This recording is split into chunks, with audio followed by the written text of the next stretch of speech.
excited to be talking to everybody. Now, my speech today has been changed. Now, I had this happen to me once before when I went on a mission trip to Jamaica, and I had to preach. And I had a wonderful sermon. And then 5 minutes before I went up to preach, the Lord said, "You're not preaching that today." I said, "No, I'd like to preach." And it came about 2 minutes before I was to preach. He said, "How about Psalms 23?" I said, "I think I can do that." So I had no notes, anything, but it's all right. I went to Southeastern Seminary, and they teach you how to preach without notes. So I did pretty good. So today, my speech has been totally changed because of Roe versus Wade. So I want to stress a little bit on Roe versus Wade. Before I go there, I just want you to know my name is Scott Riedel. I'm running for Missouri State Senate District 6. And I'm running against an incumbent. His name is Senator Burns Sketter. And he's about to be retired. And we're looking forward to it. Roe versus Wade. We have heard it time after time. And I think what's really awesome about it has been overturned. We have been praying and fasting. And we have been marching. And we have been begging people, please, let's overturn Roe versus Wade. We have been praying for the justices. Please, let's get justices in there. And for years and years, we have been faithful and marching and crying and praying. And finally, God has heard us.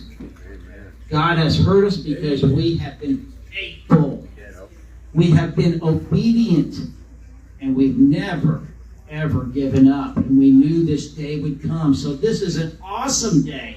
So let's give a hand to God.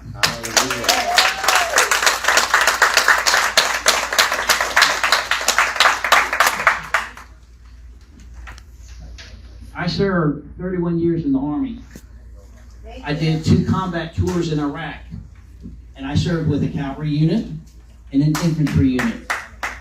The cavalry unit and infantry unit, I learned real fast what they do. They do not run from a battle. They run to the battle. And when they run to the battle, when they get there, they know they're not going to lose. They know they're going to win. It's how fast can they go and clean house and then go back to the house. That's what soldiers do. When they have good leadership, when they're supported, they take care of business. And that's what I do. Now, when I was in Iraq, I saw a lot of things. I saw good things, but I also saw a lot of bad things. While in Iraq, I was with all my soldiers. I got shot at. I had bombs go off all around me. And I counted it after doing 2 combat tours there of 28 months. I had 15 times where I should have been killed. I survived 3 ambushes where you're totally surrounded by the enemy. And I knew I was going to die. But some way, God brought me through. And so I think He honored my faithfulness. And when I got back home after my second tour, I was really wiped out and all, but I felt guilt. Because I was home, and I still had buddies over there in other units. My unit was back, but other units were there. And I'm like, Lord, why did you keep me alive? Why didn't I die over there? And I felt really a lot of remorse. I felt guilty to enjoy all the luxuries of being in America with freedom, being able to drive from one place to the next with no fear of being shot at or blown up. And you know what God did? Nothing. It was silence. And so I came back to Him time after time. Silence. So I looked at my 2 boys, and they were really young then, and I looked at my wife and I said, oh, it must be because He wants me to spend time with them. So when I retired, I fully retired. Does anybody in here retired? Okay. Now, when you're retired and you're fully retired, does that mean you work? Yeah. Then you're not fully retired. Fully retired means you don't work. And every day that you're not working is a Saturday. And I'm giving up my Saturdays, and I'm not a happy camper. But it is worth it. Because what I found out when I came into this race, this is what God wanted. This kept me alive. This is the time now that I was supposed to stay alive to take on this guy and have him retire and let him go.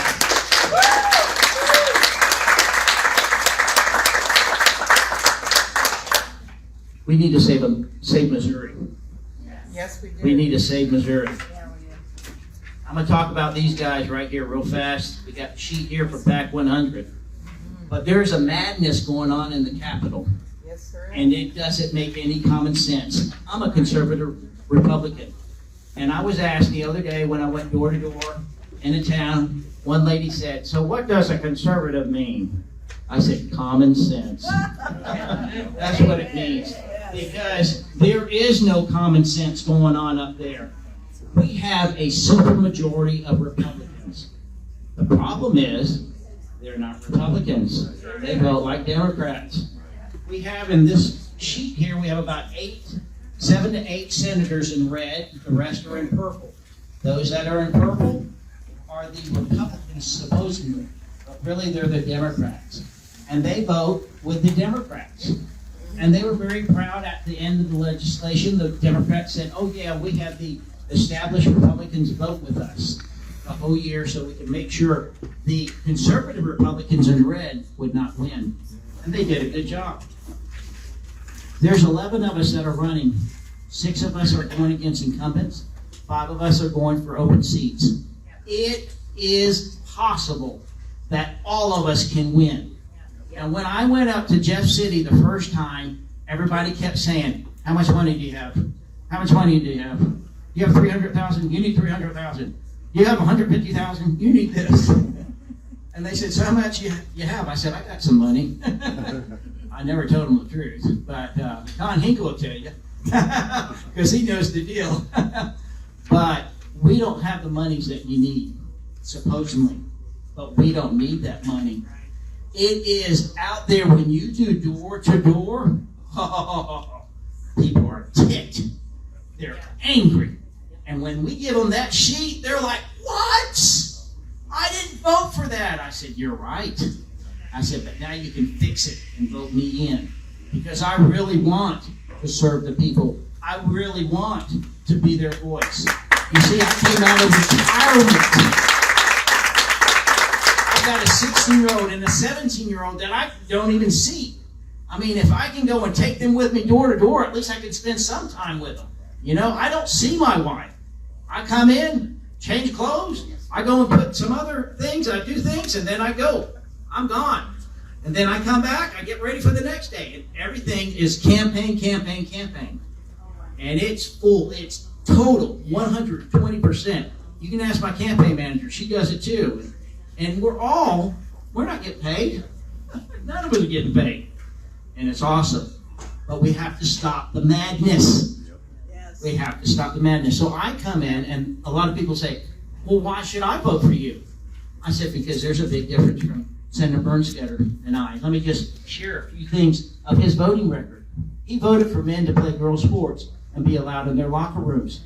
I couldn't even put that in my mind. I had to tell my boys the other day, "I'm sorry you're growing up like this." I said, because we never had that when I grew up. We never had that in school. That wasn't even a concept you put in your mind. Immediately I would say, vote against that. It's just common sense. There's no common sense. He voted for CRT to be taught in public universities. So they go, and we told all the legislators when they came this year, get rid of CRT. It totally categorizes people on their color. So what they did was they had a passed an education bill and gave $1.9 billion to the universities. And then what happened was they said, "We'll give you this money if you teach CRT." Now, isn't that convenient? And so he voted for that. And so I'm thinking, you know what you've done, Senator Bernstetter? You're taking our freedoms away. That's right. You're taking our values away. You're eroding our way of life. And you don't care. And they don't care. They don't care at all. They don't care about what we feel. And so he doesn't care. He has invalidated Martin Luther King Jr. What's the use of celebrating in January his day. He fought against racism based on skin color. Wow, we're all the way back now, and that's what critical race theory does. It categorizes you based on your skin color, and it teaches kids racism. Why are we teaching them that? Aren't we supposed to teach them reading, writing, and arithmetic? Yep. We're not doing that, okay? So those are some things. There's another thing that I want to do that's based with the Roe versus Wade. I have always, and I've said it time after time, I want to defund Planned Parenthood. Yes. We've got to defund them. But there's another thing that we need to do. We can defund them and do this at the same time. We have to remove Planned Parenthood from being a medical provider. I don't know if y'all realize that, but they are. They're one of the medical providers that manage expanded Medicaid. Now, a lot of people don't understand that. In 2020, they put the ballot for the people and said, do you want expanded Medicaid? I voted against it. I really would have voted against it if I really knew behind it. So before, Medicaid is 65 and older. Expanded Medicaid is 18 to 65. Now think of all those women, age-bearing women in that year group. And now they're the provider for it. Don't you see how wonderful it was? They've all been set up. We need to get them out of being a medical provider. So we'll do both at the same time. When I go up there, that's going to be one of my number one things I want to do. I want to get them out of Missouri forever. Yes. Forever. Yes.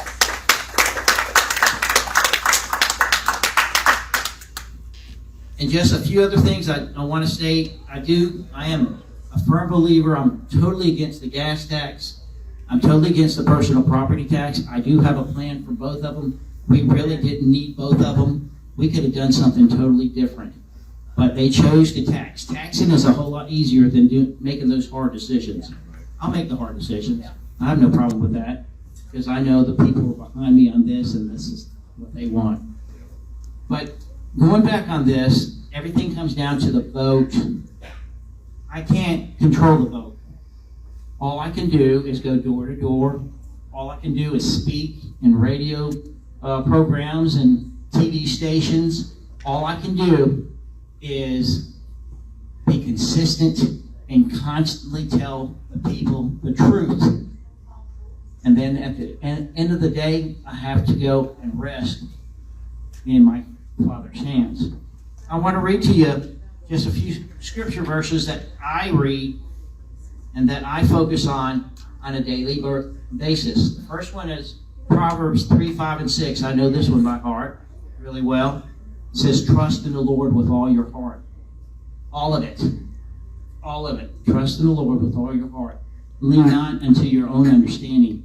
Don't we always do that? When we start having doubt, then we lean on our own understanding and say, I need to do this, I need to do that. Don't do that.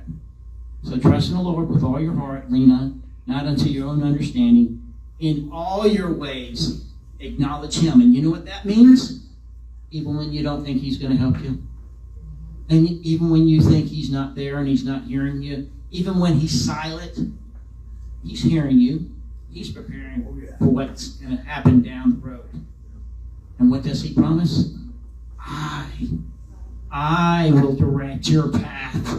Now that's powerful. It's not like, oh, I'm going to send Gabriel down there, or I'm going to send Michael down there. No, He said, I am going to direct your path. So this is a God thing. It's powerful. And this last one I want to read to you. I read this every morning, over and over. Joshua 1:9. Okay, candidates, listen to this. Okay, campaign managers, listen to this. It says, be strong and of good courage. Do not be afraid. Neither thou be dismayed. We all get dismayed. We all get discouraged. For the Lord thy God is with you wherever you go. He is with you. We are going to win. We are going to do this. It seems impossible, but I tell you what, Janet Arnold, please stand up. She's a candidate running against Sandy Crawford. We are going to win. when we win, I'm going to tell you the truth. 11 of us win. We're going to go and turn that Capitol inside out, upside down, and they're going to say, what in the world happened? Oh! And the last thing I want to say is this. This is one thing I want you to do. I want you to pray that my Father, Jesus Christ, gets all the glory for this campaign. Because this is His campaign, and it's not mine. Thank you.